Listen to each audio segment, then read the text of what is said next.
दोस्तों, ये पुरुषवादी समाज है। यहां हमेशा महिलाओं का उत्पीड़न होता है, कहीं मानसिक तौर पर, कहीं शारीरिक तौर पर।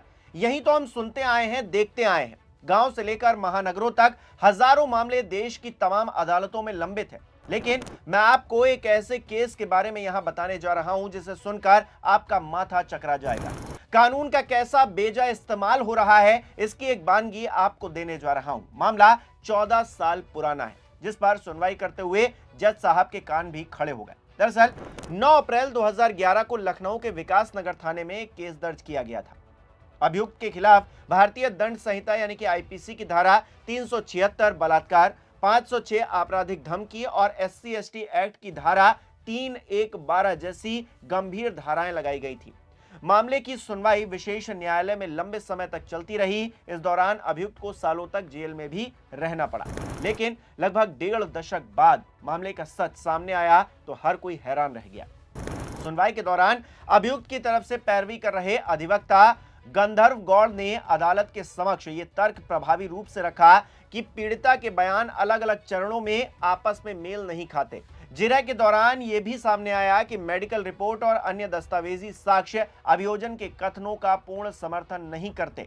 अदालत ने अपने आदेश में इन विरोधाभासी जो बयान थे, गतिविधियां थी, इनको गंभीरता से लिया। विशेष न्यायाधीश हुसैन अहमद अंसारी ने अपने फैसले में कहा कि अभियोजन द्वारा प्रस्तुत साक्ष्य आरोपों को प्रमाणित करने के लिए पर्याप्त नहीं है। न्यायालय ने माना कि आपराधिक मामलों में दोष सिद्धि के लिए आरोपों का संदेह से परे सिद्ध होना अनिवार्य है, जबकि इस प्रकरण में यह कसौटी पूरी नहीं हो सकी।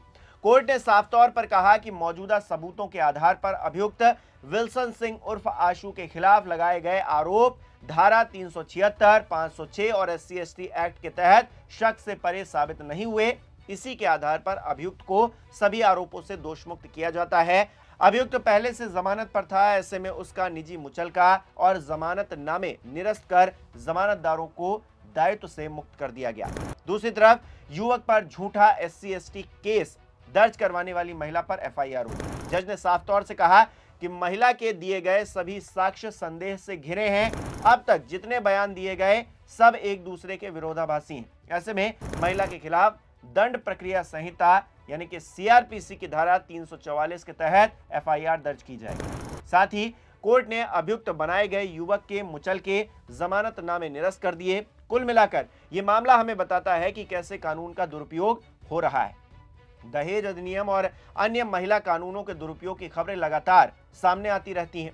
उच्चतम न्यायालय ने ही इसे एक बार कानूनी आतंकवाद कहा था, लेकिन इसके बावजूद इस मोर्चे पर कोई सुधार होने का नाम नहीं ले रहा है। आपको क्या लगता है? आपकी क्या राय है इन घटनाओं पर?